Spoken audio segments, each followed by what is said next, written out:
The Serena Williams thing is great. The carbon paddle thing. What else? There's indoor PPA going on right now. I just saw Tyson McGuffin lost as the number 1 seed in the singles men's. Who did he lose to? Julian Arnold. Yep. Really? Yeah. Just like an hour ago.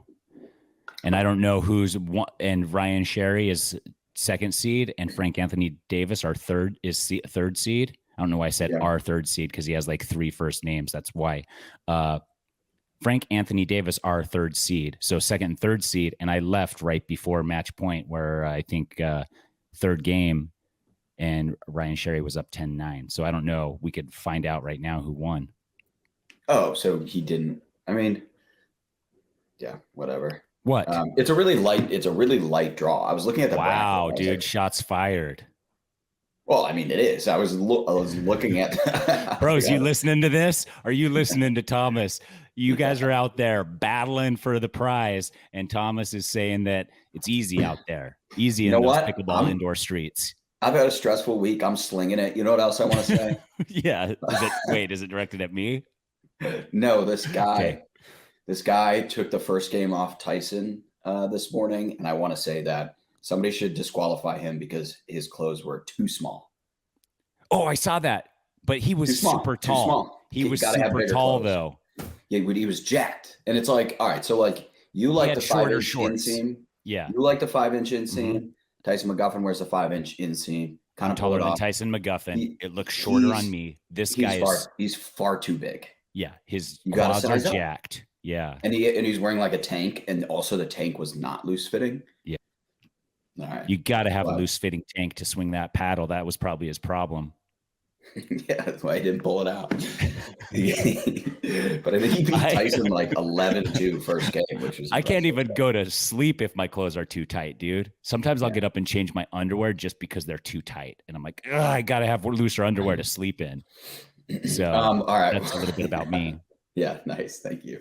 Well, how dope is this Fila?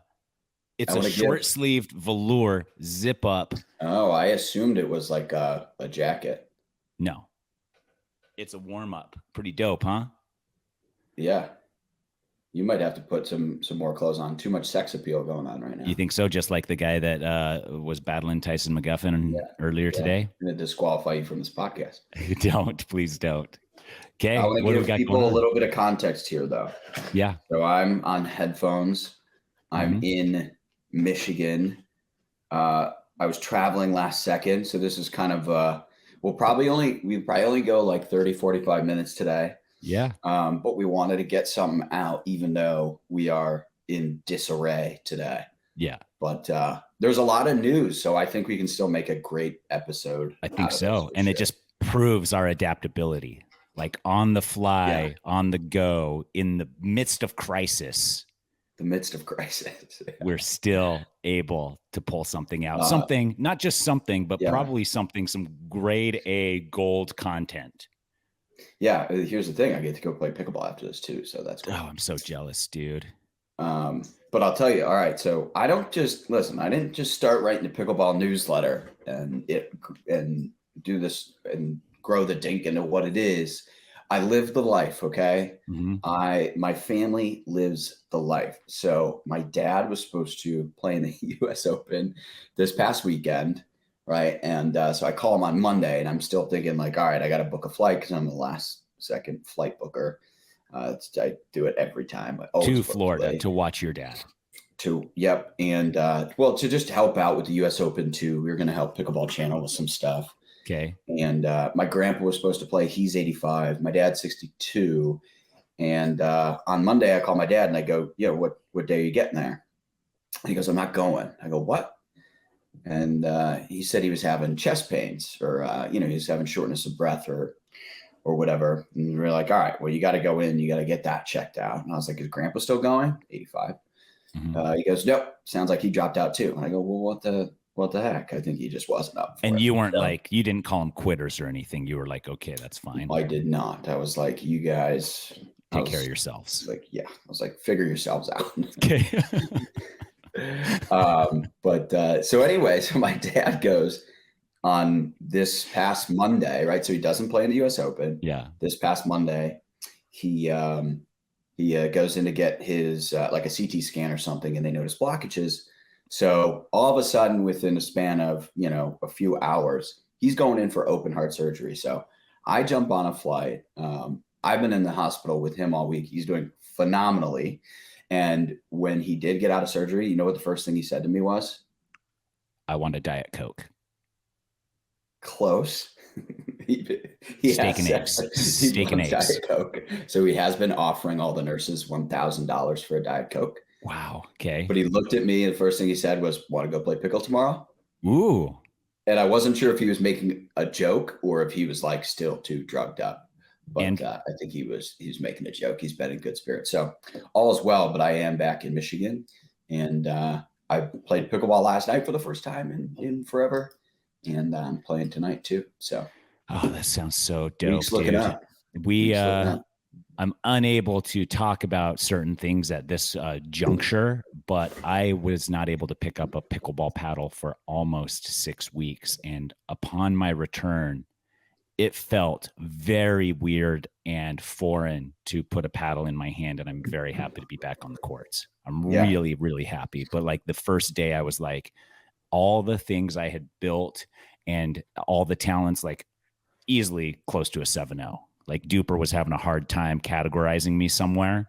Yep. And then after my hiatus, I've dropped all the way back down to probably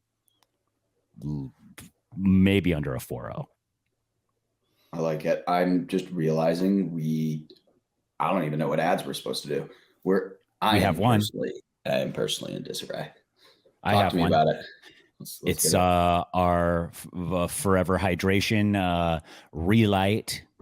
You can get them with the discount code Pickleball, and they are the only salt company that is mined in the United States out of Utah. Tons of electrolytes in there. They have a lot of great different products, and especially as it's getting hotter, it's for reals the only product I've noticed has made a difference with muscle cramps. And so I'm going to keep drinking that stuff. Makes me feel really good. And especially down here in Arizona, where it sometimes can get up to 115 in the summers, I can go an extra half an hour to an hour when I'm drinking Relight in the heat of the day. It's like a superpower. Yeah, I mean, a booster for sure. So I recommend trying it. Again, Pickleball at checkout on Relight's website. And yeah, let's get into some news, dude. Yeah, I mean, a lot of stuff has been going on. You did a good job recapping that thing, but we should. But we didn't comment on it. Yeah, right. So we should go over. Well, we should talk about just the paddle controversy and what happened first at the US Open. Okay, so this is what I know. Yeah, because you're gonna you fill in the gaps. Because all I got was this is me following it on social media, seeing the headlines, seeing the Dink newsletter headlines. Basically, USA Pickleball said carbon paddles, for some reason, even though they passed the system and are approved paddles, they now all of a sudden are not approved. Yeah, that's correct. And then earlier today, I started seeing things that were saying that actually they do meet the guidelines-ish, or there's some weird thing going on, but I did not delve too much into that. But it is weird to have a bunch of athletes show up to the US Open with a paddle that's been approved, only to then get there and say the paddle you want to play with and that you've planned on playing with and that we have given the thumbs up to is no longer a paddle you can play with. That's got to screw some people up. Definitely did. Yeah. And I'm assuming USA Pickleball just reimbursed everybody who brought a carbon paddle for their time and energy and travel to make it, more fair. Yeah. You know how they do. Okay. They're super accommodating. So what happened? Yeah. Okay. So I think the gist is that what Carbon's saying is there was a bad batch of paddles that went to market. So Okay. So like They were produced differently. AJ Kohler, for example, playing with a carbon paddle that was a bad batch, if you will. That's what they're saying. Corked, like a corked bat in baseball, maybe. Yeah, you can make that. I guess you can make that comparison. Okay. But they had previously been approved by USA Pickleball. All the carbon paddles had, but apparently whatever was tested at the US Open that led to the disqualification of those paddles, what those paddles that were tested at the US Open, those were different than what had previously whatever passed. had been previously been approved, right? There was a difference there. And so that's whether that was a bad batch, whether it was on purpose, whether there's something, whether it's a USA Pickleball bias or something like that, right? Like at this point, it's all conspiracy, conjecture. Wow. But there are some interesting theories.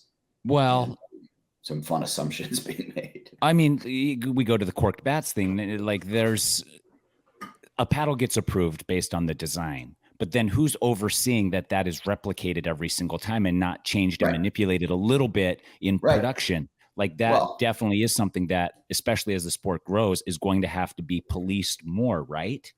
For sure. I think they should be testing every single match. I mean, who's to say that every single paddle that a pro uses, exact paddle. You could even take a paddle that's within the guidelines, and you could go take a penny, right? Scratch it on the surface, and all of a sudden you just 5x your grip. Yeah. Technically still a USAPA approved paddle, right? So there's all sorts of ways you could skirt the rules if you wanted to. But whatever happened here, it gave rise to new policies for USA Pickleball and for the PPA. Well, there will be more stringent testing moving forward. Do you want me to tell you what I think they should do? Sure. For the pros, if you're a pro-sponsored athlete, you send a box to the tournament of the paddles that you will use during that tournament, whether it's 5 paddles, 6 paddles, however many paddles you need to play in a tournament, send them. They can come brand new from the factory. Your sponsor can send them to the place. And then once they get approved, you can weight them however you need to, do whatever you got to do to them. But then maybe those paddles travel with the PPA to the events for the players. Are you taking notes? I am. Okay. So you said something and I wanted to write it down so I could remember it. Okay, good. So that's what I'm thinking. Like something like that. You need to submit your paddles beforehand so that they have time to really look over them. I remember. Yeah. As I said, listen, we're in disarray today. Yeah. I'm at my aunt and uncle's house, which is in Michigan. You're not even at your parents' house? No. So I asked to borrow their office, but my uncle just had to come in and grab something. And you wrote a note to him, like, leave me alone? No. No.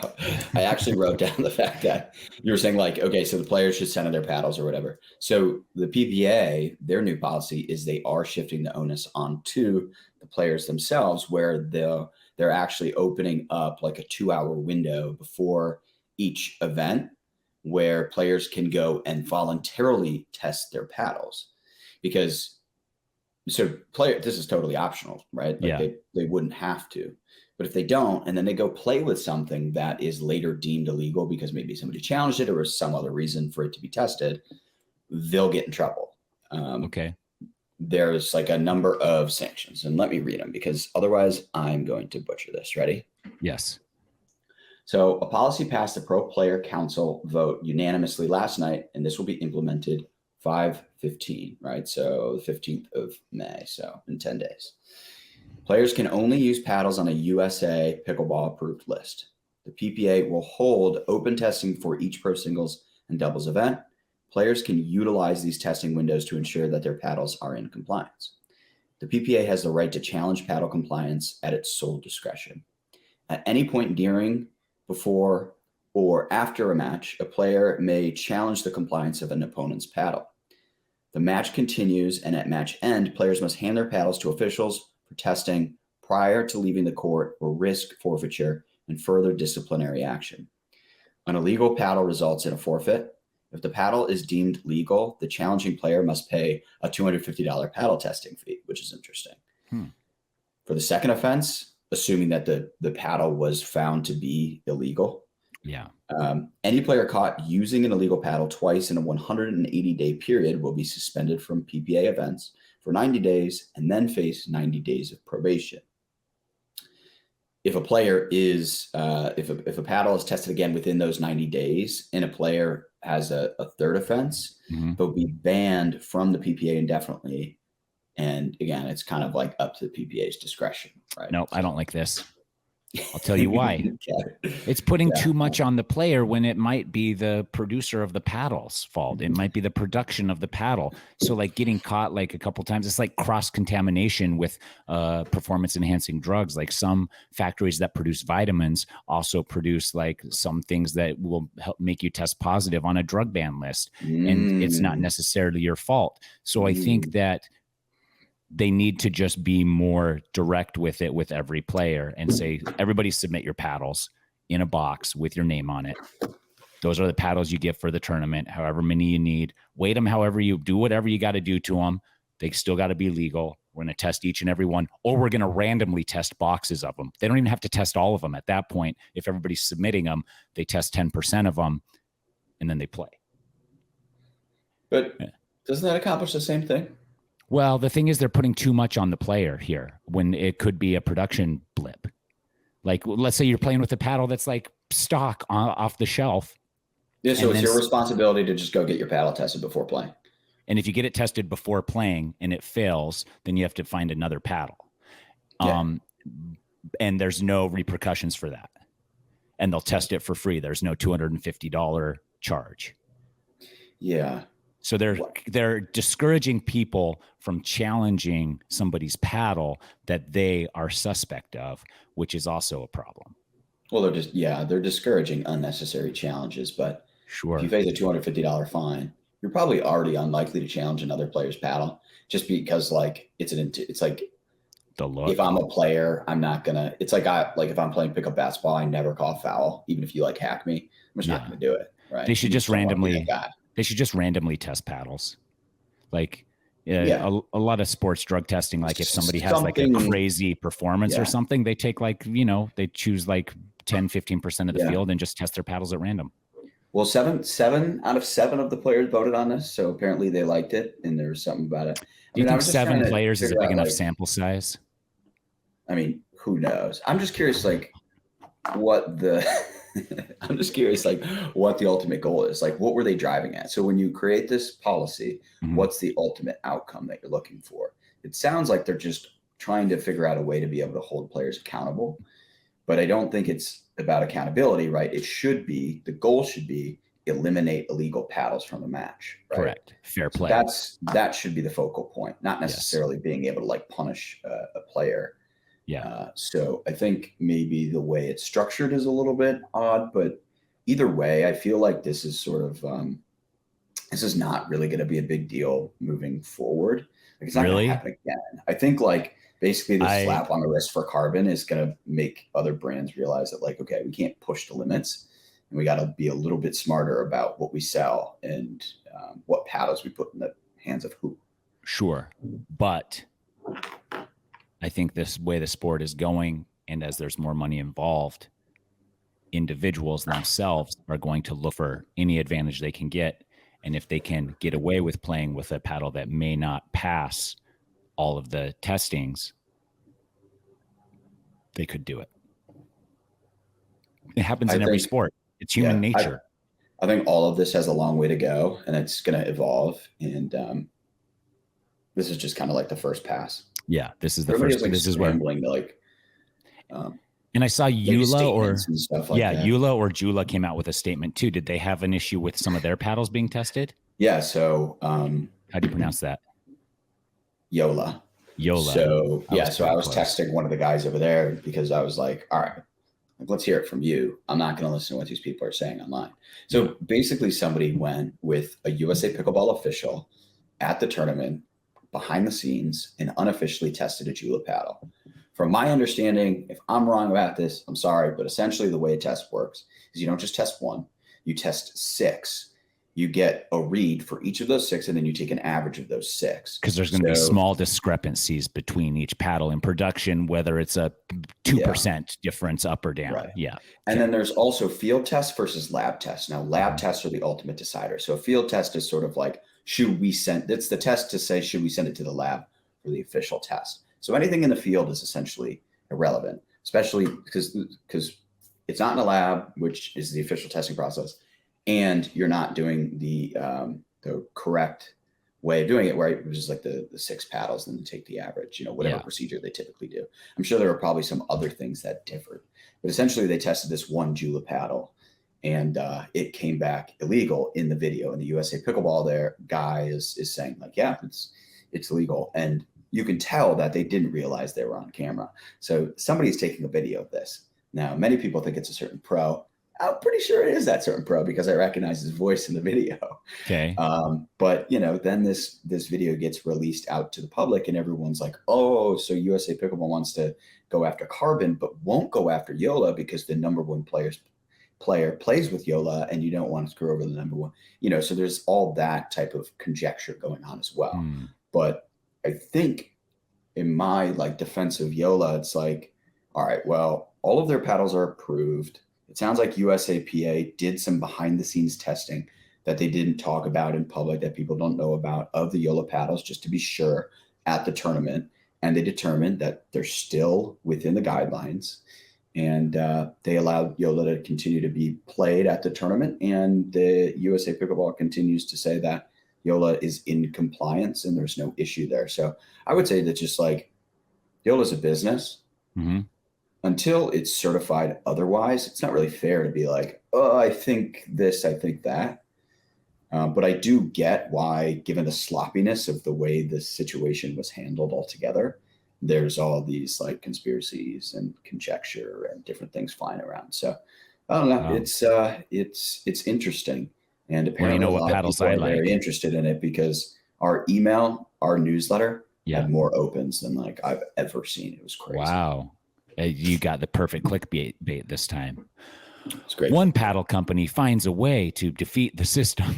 Is that what your headline was? Yeah. It was like pickleball company sandbags entire industry.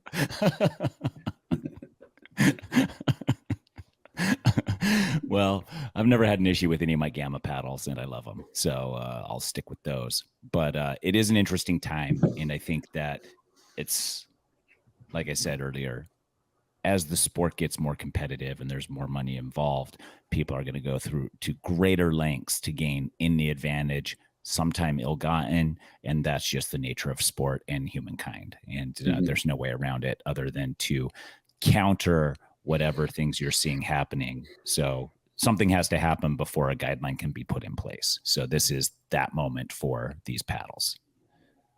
Yeah. Yep. So, well, it'll be interesting. I think that will change. I think we'll see it. My prediction is that it will go from the paddle company to each person's liability, because the paddle companies won't want to be involved with making paddles that aren't approved. They'll want to steer clear of that, and it will be then on the players. I guess just to add a little bit more context, one of the interesting things was, I think when we had Colin on, he was sort of indicating that he thinks that the Carbon is pushing the limits to a degree that's unfair. And so he sort of already had an inclination that it was illegal. Okay. He was kind of implying that. He never outright said it. Yeah. I also sort of heard whispers about that generally around the pickleball world, that what you can do with the Carbon is unfair. And there was sort of whispers that it was beyond the limit in terms of grit. And that's what this has all been about. So it's all grit. It's the surface. The surface is so gritty. Yeah, okay. Right. And so you can put a ton of spin on the ball. And it's also why, and again, this is just something that I've heard. I don't know enough about singles. I'm not good enough to really have any sort of opinion here. But a lot of the players who are sort of newcomers who have picked up a Carbon are able to advance up the ranks much quicker, particularly in singles, because of the way they can continue to hit their tennis strokes. Whereas when you typically transition from pickleball from tennis to pickleball. You have to flatten out your stroke. You have to change some things. But the carbon allows for you to not have to change as much. And so it's more of a natural tennis motion. Be able to shape the ball better, be able to ping lines and hit the deep corners and do things that you wouldn't otherwise be able to do when playing with another paddle. So a lot of the pros were saying, hey, I think this thing's like in the red here, similar to what had happened with the Electrum in the past. But the tests in the USA Pickleball Lab, they complied. So the carbons were legal. But now people are saying, see, we told you so. Interesting. Yeah, that is interesting to think. Do you think that because based on your description, like, is that the future then? Will the limits be changed for maybe more spectacular play in the future? Yeah, I was talking about this with someone earlier today. It's tricky, right? Like, you want paddles to continue to innovate. The paddles need to get better. They have to. Every year they should be a little better. But I'll say there is a certain brand who makes a certain paddle that a lot of people play with. It's considered one of the best in the game. But for some reason, it's a really low price point. And listen, the only reason it's a low price point is if you can make up the margins elsewhere, meaning it's a really low cost thing to produce, right? So basically, like, it's a cheap paddle. Or the grit falls off. You're saying the grit falls off. And they break all the time. Yeah, the grit falls off. They break all the time. It's cheap to make in the first place. Like, there's a long way for paddles to go. Better materials, more innovation all across the board. I do think that you have to limit the amount of spin and the amount of, like, let's just call it like the amount of tennis you can play with a paddle. Yeah. Otherwise, you just turn pickleball into tennis. Right. And that's not what we want. They're different games. But at the same time, you don't want to limit innovation to the point where we can't improve the equipment that we're playing with. So it's like a delicate balance. And I don't know, are there other things you can improve, like the type of carbon used, like the type of handle, the honeycomb? Like, I don't know enough about paddles to know what types of tweaks you can make and what impact they'll have. But I think we just have to be tasteful about what we limit and what we don't limit, and where we allow innovation and where we say, no, that's too much. So I think everybody's kind of playing that game right now. When you were talking with Colin Johns, did he give any sort of number, or have we heard anything like 5%, 10%, 20%? Like, have we heard a number like that? Like, how much grittier it is past the level of acceptability? No.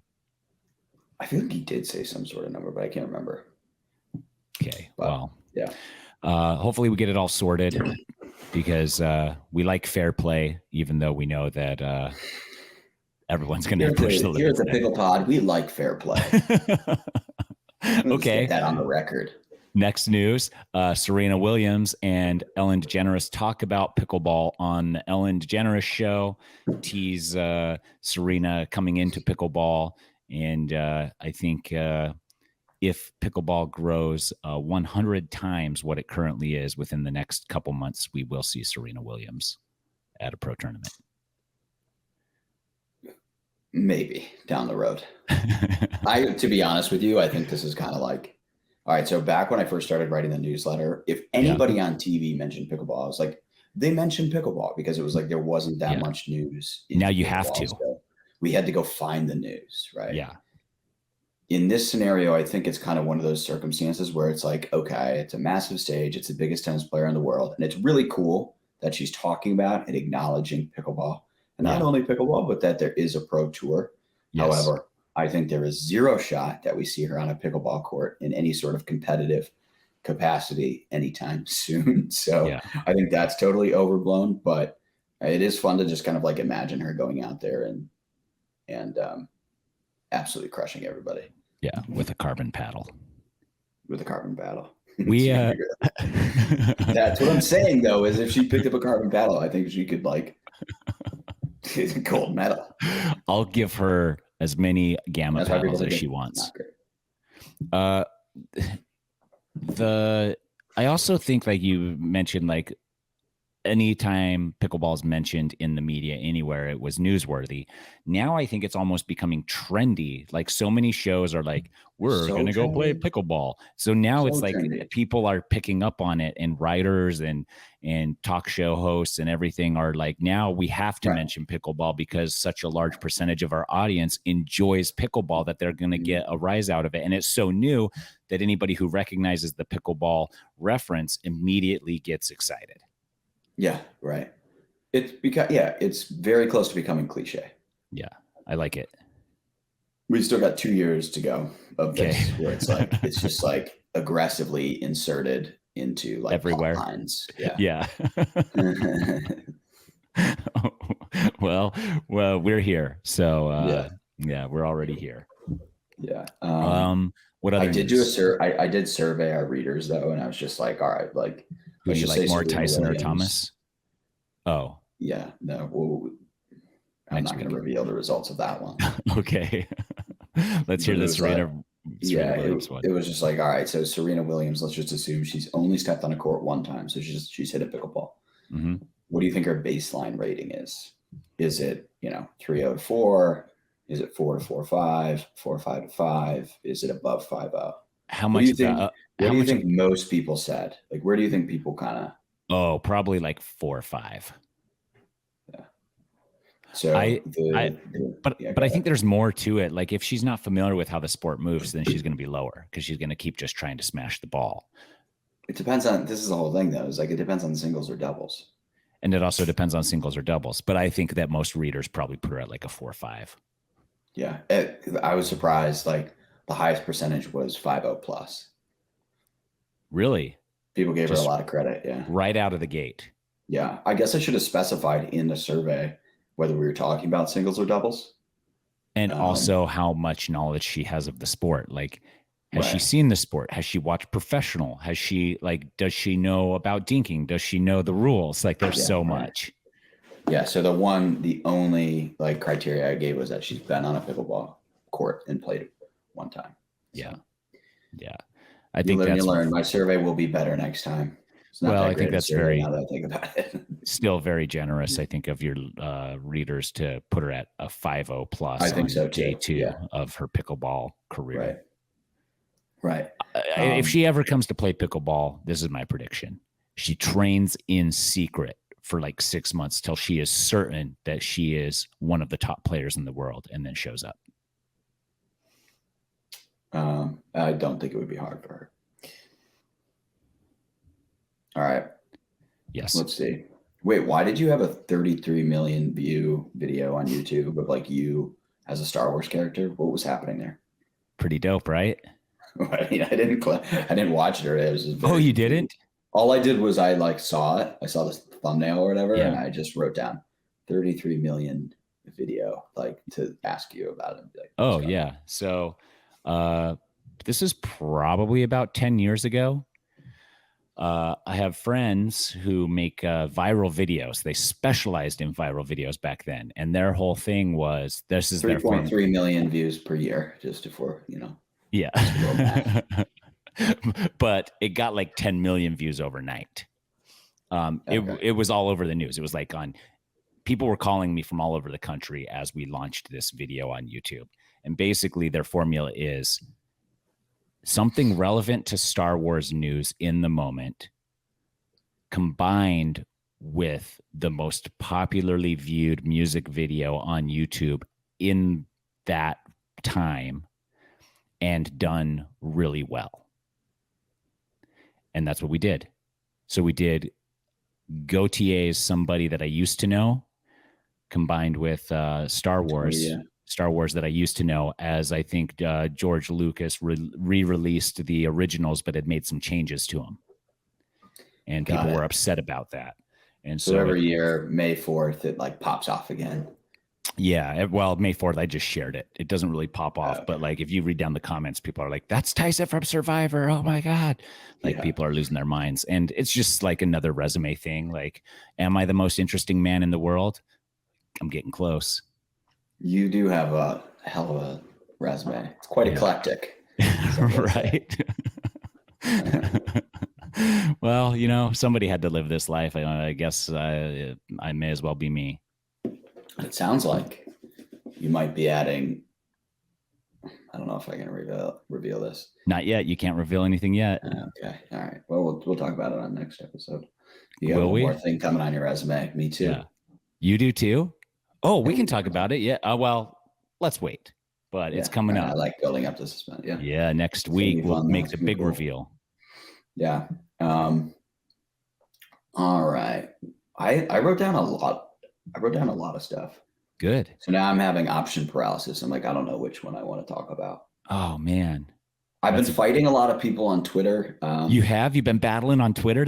Yeah. Oh, I love battling on Twitter. On behalf of Pickleball. Okay. And so this is more of like a call to arms for our listeners. Yeah. If so you're you on want Twitter, the listeners to battle for you. Yeah, let's get in the mud together. These people are so coming after Pickleball. So people are coming for Pickleball and then you're coming after them. Yeah, it's fun though. Yeah. And do you have any real good burns you want to share? No.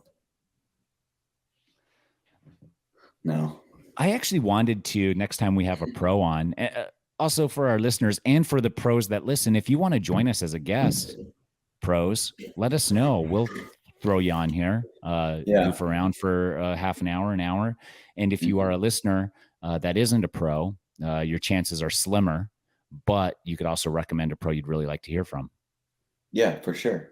Right. I'm not opposed to having a listener on if they have something interesting to talk about. Yeah, I'm not either. But what I'm saying is that these pros, they have some input that we want to hear. So my dad just texted me from the hospital. Bring a pickleball paddle tomorrow. Some of the nurses want to see one. Okay. He's hanging out. He's making a lot of nurse friends. He's telling them about the pickleball paddles. Tell your dad to tell him to use Tyson 20 at checkout at gammasports.com for a discount on a paddle. Right. That's a good plug. That was good. Thanks. What else we got? Let's see. So we have, this is, I typically would have brought this up at the end of an episode, but since we're talking about listeners, we have 74 reviews on Apple Pods. You know that? It's pretty good. That is pretty good. I bet we can get more. I bet we can get over 100. Yeah. Leave us a review. If you guys haven't left us a review on the Apple podcast app. Yeah. Go do that. Yeah. This is free content for you. And the way that we keep going is by getting more listeners. So if you leave a review, it puts us up in the ratings so that more people find the podcast easier. Mm-hmm. Yeah. Subscribe. And DM us like topics and stuff like that. If you have questions. I like hearing from our listeners more. I'm getting more and more like DMs from people and I always talk back, assuming I see it. It's not only me on our social anymore. So it's not always me that you're talking to, but I like interacting with and people. How about this, Thomas? Yeah. Let's say we get to a certain amount of listenership or a certain amount of reviews. Would you be open to then recording the podcast live for our listeners to then tune in as we're recording? Yeah, I think we were planning on doing that at one point. Yeah, we are. We're not very good at keeping our scheduled times. We're always shuffling around. So. I do that on one of my other podcasts, and one of the beauties of it is that as we're talking, I can see people's comments coming up, and then we can respond to those comments in the moment. Or if you have a really great joke, I can steal that and use that as my own. Yeah, right. Exactly. It gives us material. Yeah. So there's a lot of benefits to it. I look forward to that. Do we have any other great news for the week? No, I actually I have to kind of jump here soon. Okay. But I will. And Uncle need their office. Yeah, I will keep talking about our listeners here, though. We're always looking for, I won't give a certain criteria, but people to help out with the Dink, running social, writing, honestly, you name it, assuming you have a good background. If you're passionate, you like pickleball, you want to work for us, reach out. I'd love to chat about it and explore what the possibilities are. Where can I send my resume to if I let's say I need a job? The Dink team at heydink.com. Okay. The Dink team at heydink.com. Tell your people to look out for my email. All right. I will. Podcaster for hire. Just DM us too. Yeah, there's a lot of ways, but the Dink is growing. Pickleball is growing. It's an exciting time to be part of the sport. And let's keep this pickleball train rolling. Yeah. And I might have to record some ads and insert them retroactively. Do it. So we'll have to figure that out. But you'll figure it out. Sorry, advertisers. Okay. Crazy week. That's it. See ya. Right. Talk to ya.